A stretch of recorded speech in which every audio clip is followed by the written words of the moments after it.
Cinema ప్రేమికులకు నమస్కారం.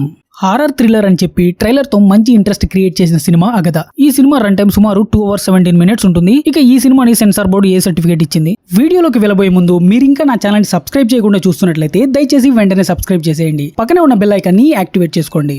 అయితే సినిమా చూసిన తర్వాత నా ఒపీనియన్ ఏంటంటే నాకు మాత్రం సినిమా పెద్దగా నచ్చలేదు. ముందుగా సినిమా కాన్సెప్ట్ విషయానికి వస్తే ఒక మిస్టరీ గుహ, దాని వెనుకున్న సూపర్ న్యాచురల్ పవర్, దానికి సంబంధించిన డివైన్ ఎలిమెంట్స్, వీటన్నిటిని కలిపి కథ డిఫరెంట్ గా చెప్పే ప్రయత్నం చేశారు డైరెక్టర్. కానీ ఆ కాన్సెప్ట్ ని తెరపై ఎగ్జిక్యూట్ చేసిన విధానం మాత్రం నాకు అంతగా కనెక్ట్ కాలేదు. ముఖ్యంగా సినిమా చాలా స్లోగా నడుస్తుంది. ఒక హారర్ థ్రిల్లర్ చూసినప్పుడు మనకి ఎప్పటికప్పుడు ఏదో ఒక థ్రిల్ ట్విస్ట్ లేదా హై మూమెంట్ కావాలి. కానీ అగదాలో అలాంటి మూమెంట్స్ చాలా తక్కువ ఉంటాయి. ఎవరెవరో వస్తుంటారు, ఏదో చేస్తుంటారు, ఏమన్నంటే ఆ గుహ చూపిస్తాడు ఒకటి. కొన్ని సీన్లు చూస్తుంటే కథ ముందుకెళ్తుందా, ఇక్కడే ఆగిపోయిందా అన్న ఫీలింగ్ కూడా వస్తుంది. ఇక ఈ మూవీ స్టోరీ విషయానికి వస్తే ఆంధ్ర ఒడిశా బార్డర్ లో ఉన్న శుక్ల అనే గ్రామానికి మహాదేవి వస్తుంది. ఆమెకి చిన్నప్పటి నుంచి కొన్ని ఆధ్యాత్మిక శక్తులు ఉంటాయి. అదే సమయంలో మహాదేవి బాబాయ్ కూతురు మహిమ, తన బాయ్ ఫ్రెండ్ సింహ, అతని ఫ్రెండ్స్ తో కలిసి అక్కడి ఫారెస్ట్ లో ఉన్న ఒక మిస్టరీ గుహ గురించి తెలుసుకోవడానికి వెళ్తారు. అక్కడ గుహలోకి వెళ్ళిన తర్వాత సింహ కనిపించకుండా పోతాడు. అసలు ఆ గుహలో ఏముంది, అక్కడ ఉన్న మిస్టీరియస్ ఫోర్స్ ఏంటి, మహాదేవికి దాంతో ఉన్న సంబంధం ఏంటి అనేది మిగతా కథ. కథ పేపర్ పై చూస్తే ఇంట్రెస్టింగ్ గానే ఉంది. కానీ స్క్రీన్ ప్లే విషయానికి వస్తే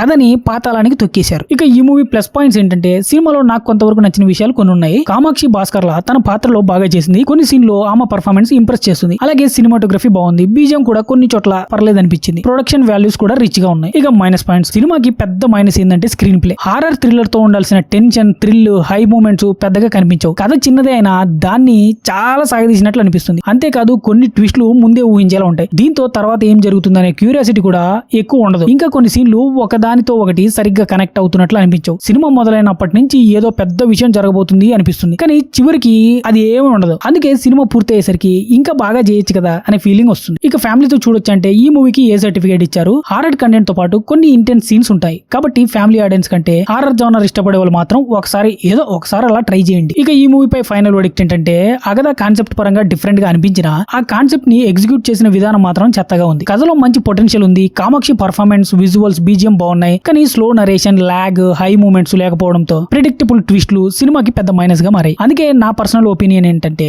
ఈ సినిమాని థియేటర్ లో తప్పకుండా చూడాల్సిన మూవీగా నేను రికమెండ్ చేయను. ఒకవేళ ఈ మూవీని చూడాలంటే ఓటీటీలో వస్తే ఒకసారి అలా ట్రై చేయండి. హారర్ సినిమాలంటే చాలా ఇష్టం ఉన్న వాళ్ళు కూడా ఎక్స్పెక్టేషన్స్ ఏమి లేకుండా వెళ్తే బెటర్. ఇక ఈ మూవీకి నేను ఇచ్చే రేటింగ్ 2 out of 5. ఇది కేవలం నా ఒపీనియన్ మాత్రమే. ఇక ఈ రివ్యూ మీకు నచ్చినట్లయితే ఈ వీడియోకి ఒక లైక్ చేసుకుని మీ ఫ్రెండ్స్ అండ్ ఫ్యామిలీ మెంబర్స్ తో షేర్ చేసి ఇలాంటి మంచి కంటెంట్ వీడియోస్ కోసం మా ఛానల్ ని సబ్స్క్రైబ్ చేసి పక్కన ఉన్న బెల్ ఐకాన్ ని యాక్టివేట్ చేసుకోండి. Thank you for watching. జై హింద్.